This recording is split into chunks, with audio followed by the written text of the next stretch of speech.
अस्सलाम वालेकुम। मोहम्मद अज़हर सिद्दीक अपने प्रोग्राम मैथ्स व्यूज़ के साथ हाजिर खिदमत है। Game is on. अप्रैल में कहा था सितंबर सितमगार होगा, और एक बड़ी बात मैंने कही थी कि नवंबर के बाद हालात, नवंबर में आपके सामने मज़ीद चीज़ें मौजूद हैं। किसी को पता नहीं था कि सितंबर में 70वीं तरमीम आएगी, सितंबर में या उससे अगले महीनों के अंदर आप इब्राहिम अकॉर्ड की तरफ जाएंगे, तहरीक लब्बैक पाकिस्तान के साथ क्या होगा। और अगली खबर मैं हमेशा देता रहा हूँ और मैं देता रहूँगा वो खबर। असा हूँ तो जाना है दिन रह गए थोड़ा, ये बात हुकूमत जाने की नहीं हो रही, ये मौजूदा सेटअप हुकूमत वक्त की बात हो रही है। इनकी जगह चेहरे बदल के कोई और आ जाएंगे, बस ये मैं कहना चाह रहा हूँ। मैं ये नहीं कह रहा कि ये सारे जाने वाले हैं, मैं ये बिल्कुल ऐसी बात नहीं कही है। सिर्फ आपने इंतज़ार करना है क्या होना है। आज ज़मीनी इलेक्शनों का जो बांडा है वो फूट गया। टर्नओवर सारे ने देख ली, फॉर्म 45 और 47 अब भी एक किसी ना किसी शक्ल में पाकिस्तान तहरीक इंसाफ ने तो बाइकआउट किया हुआ है। उस पर सारे हल्कों की कोशिश करेंगे, गुफ्तगू करेंगे। दहशतगर्दों को आबाद करने के हवाले से सुहेल अफरीदी की बड़ी अहम गुफ्तगू है। और देखिए कहीं ना कहीं तो झोल है जहाँ ये गुफ्तगू है, कुछ ना कुछ तो पर्दादारी है जहाँ ये बात हो रही है, कुछ ना कुछ तो है कि जहाँ ये गुफ्तगू हो रही है, और जिसका आपको अंदाज़ा हो जाएगा। गुड गवर्नेंस के हवाले से कोई चीज़ें अब आपके सामने आ चुकी हैं, लेकिन मैंने पहले भी कहा था कि अगला हफ्ता ज़रा कुछ अहम है, कुछ अहम मामला जो हैं वो लाहौर हाई कोर्ट के सामने आखिर बड़े अरसे बाद लार्जर बेंच पे बैठना शुरू हो गए, जो बड़े अरसे से बैठ नहीं रहे थे। और ये मैं बार बार जिक्र करता हूँ, मैं एक दफ़ा जिक्र नहीं किया, मैंने बारहा जिक्र किया है। यानी कल बड़ा अहम मामला है, ट्विटर पे बैन के हवाले से लार्जर बेंच में दरख्वास्त आ गई, हालांकि उसका ताल्लुक नहीं था। ऑर्डर भी बड़ा एक अजीब सा ऑर्डर था, उस ऑर्डर के कॉन्टेक्स्ट में ये फाइलें आई थी, उनका ताल्लुक कोई नहीं था। लास्ट टाइम भी मैंने कहा था इन केसेस का उससे कोई ताल्लुक नहीं है, और अगर आप करना चाहते तो अपनी बात है। ट्विटर पे बैन के हवाले से, इसी तरह इंटरनेट के कॉन्टेक्स्ट से भी कि इंटरनेट की जो हालत इस वक्त है, जो बन गई हुई है और जिससे नुकसान क्या हो रहा है, वो सारी बातें लार्जर बेंच बना हुआ है। मोहतरमा चीफ जस्टिस साहिबा की सरबराही में जस्टिस फ़ारूक हैदर साहब हैं और जस्टिस अलीज़िया बाजवा साहब हैं। देखें जहाँ तक आइनी मामलात है, आइनी मामलात के वजह को इसमें एक और मामला बड़ा अहम लगा हुआ है, वो है इस अपना ततीमा बयान या सप्लीमेंट्री स्टेटमेंट। पाकिस्तान तहरीक इंसाफ के हवाले से हमने देखा कि कई लोगों को बाद में उठा लिया, इसमें इमरान रियाज भी शामिल थे, बाकी भी। उसमें से एक शेख इम्तियाज़ महमूद की तरफ से मैंने पटिशन दायर की हुई थी कि ततीमा बयान की कोई आइनी या कानूनी हैसियत नहीं है। उस मामले को मैंने बड़ा खुल के छेड़ा हुआ, और उसमें बहुत सी चीज़ें मैंने गुफ्तगू भी की हुई हैं, और बहुत सी चीज़ें रिकॉर्ड के अंदर भी मौजूद हैं। बड़े सगीर में और पाकिस्तान पाको हिंद के अंदर इसकी क्या हैसियत है। पर्चा होता है, और ये जनाब पर्चा सज़ाएँ भी हो गई हैं, फिर ततीमे बयान, या फ़र्ज़ करें ट्रायल भी शुरू हो गए हुए हैं, तब भी ततीमे बयान, तब भी लोगों पे जब चलान सबमिट हो गया है, जब सारी बातें आ गई हैं, तो फिर तो अदालत ने देखना ये ततीमा बयान पुलिस का कहाँ से आ गया। उस बयान पे पकड़े गिरफ़्तार करना, और फिर शनाख्त पेड़ पे नाम पे लेके जाना, फिर लोगों को जेलों के अंदर डालना। अभी तक आप अंदाज़ा लगा लें कि 9 मई के हवाले से ये हमारी अदालतों की आज़ादी के हवाले से सवाल उठता है कि अभी तक ज़मानतें ही नहीं हो सकी। यानी वो लोग जिन्होंने 9 मई में, ठीक है, मौके पे मौजूद थे, लेकिन कोई ऐसी एविडेंस नहीं है, लेकिन उसके बावजूद हम देखते आए हैं कि हालात और वाक़यात क्या हैं। अब आते हैं असल बात की तरफ। 13 हल्कों में 11 हल्कों में हुकूमत इलेक्शन कमीशनर पूरा निज़ाम इस कोशिश में है कि कम से कम इतना अपना टर्न आउट दिखा दिया जाए कि इंतखाबी अमल की साख बरकरार है।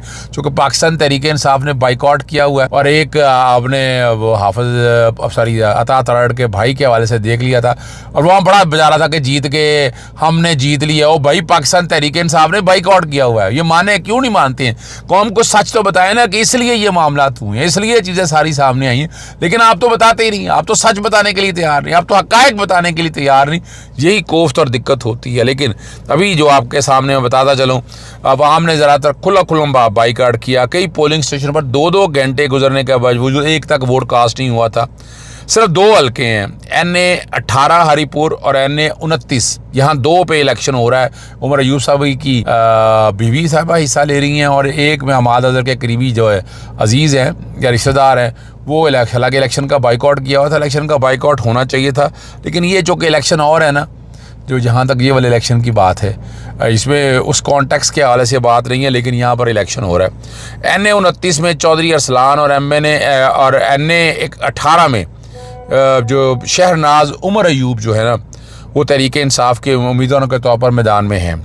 दिलचस्प बात यह है कि तरीक़ा लब्बैक पाकिस्तान भी अपने इंतखाबी निशान इस्तेमाल कर लिए है। पहले बैन किया गया था, लेकिन यहाँ पार्टी के तौर पर बैन नहीं है। बैन से मुराद है सिर्फ फंडिंग के कॉन्टेक्स्ट के हवाले से कि अवाम, जब देखिए बात एक बड़ी वाज़ेह है कि वोट तभी डाला जा रहा है जब इमरान खान खुल के आएंगे।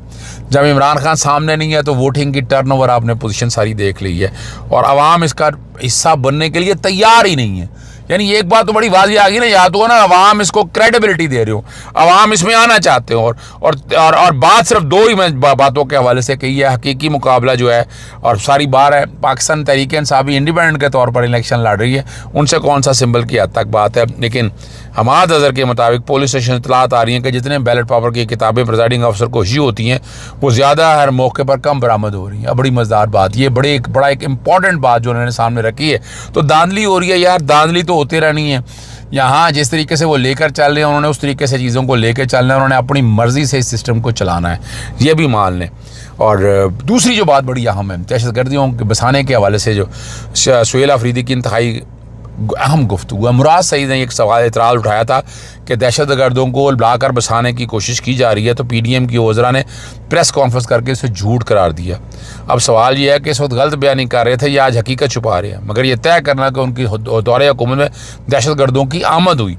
और उन्होंने कहा, ये सुहेल अफरीदी कहते हैं कि मैं उस वक्त वज़ीर आला नहीं बल्कि वज़ीर था, और ब्रीफिंग के दौरान उन्होंने बताया कि बहुत से लोग अहम लोग मौजूद थे, पुलिस भी मौजूद थी, कि 4000 दहशतगर्द मौजूद हैं। इस ब्रीफिंग का और हमारे एक MPA ने निशानदेही की कि यही आदाद शुमार 2022 में दिए गए थे। यानी ये भी वो बात बड़ी वजाहत के साथ बता रहे हैं।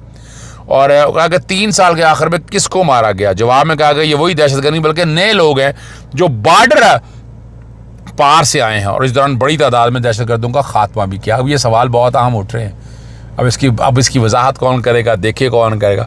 और इस पर वो कहते हैं कि मैंने सवाल उठाया कि जब सरहद पार पर बाढ़ लगा दी गई है और अरबों रुपए खर्च हो चुकी हैं, तो फिर ये दहशतगर्द पाकिस्तान में कैसे दाखिल हो रहे हैं। बताया गया कि कुछ मकामात खुसूसी बरसाती नालों के इलाके हैं, ऐसे हैं जहाँ फेंसिंग मुकम्मल नहीं हुई।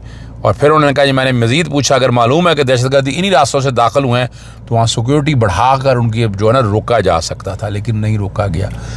अब ये सवाल जो सारे उठ रहे हैं ये आपके सामने मौजूद है। और दुनिया न्यूज़ ने जो बड़ी अहम बात जो है IMF की करप्शन रिपोर्ट के बारे में आने के बाद क्रेडिबिलिटी और गुड गवर्नेंस की आवाज़ तो उड़ गई है।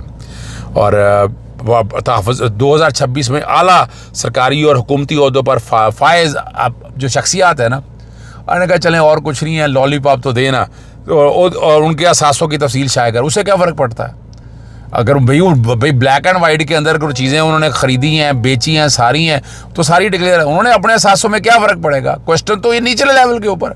और ये जो ये अजीब सी बात कर रहे हैं, वाइट कॉलर क्राइम है जो पहले आपने नैब ख़त्म कर दिया, आप इससे कुछ फ़र्क पड़ेगा। और ख़ुद मुख्तार अथॉरिटी काम करने की तजवीज़ है जो आला अहदेदारों के सासाजात और डिजिटलाइज कर उन्हें शाया करेगी, इससे क्या फ़र्क पड़ता है जनाब। नहीं, मेरा एक लॉजिक सवाल है कि जनाब मान लें कि डिजिटलाइजेशन का रिकॉर्ड भी सारा आ गया, ट्रैक भी हो गया, ट्रेस भी हो गया, लेकिन उससे होगा क्या। करप्शन रुक जाएगी इससे? करप्शन नहीं रुकनी, याद रखिएगा, इससे करप्शन नहीं रुकनी है।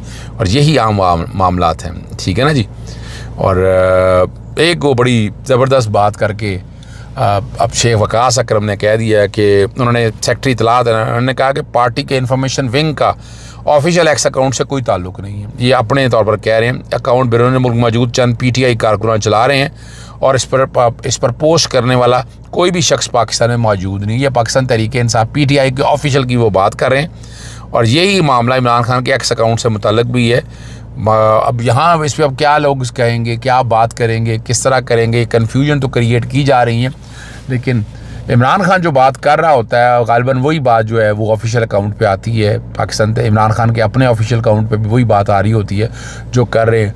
यही वो कन्फ्यूजन्स हैं जो बहुत से मसाइल पैदा कर रही हैं, जो बहुत से इश्यूज जनरेट कर रही हैं। बहुत से यानी जज्बाती तौर पर बात नहीं करना चाहते, आप हकायक पर बात करें, आप ग्राउंड रियलिटी पे बात करें कि असल बात क्या है। और वो जब बातें आप करेंगे तो आपको समझ आ जाएगा ना कि एक्चुअल रियलिटी क्या है। सोशल मीडिया देखें, वो जो एक बहुत बड़ी ताकत है, उसी ने तो मुसीबत डाल, उसी ने तो आपने पीका के कवानीन देखे, उसी के लिए देखा क्या कुछ हुआ, साफियों के साथ क्या हुआ।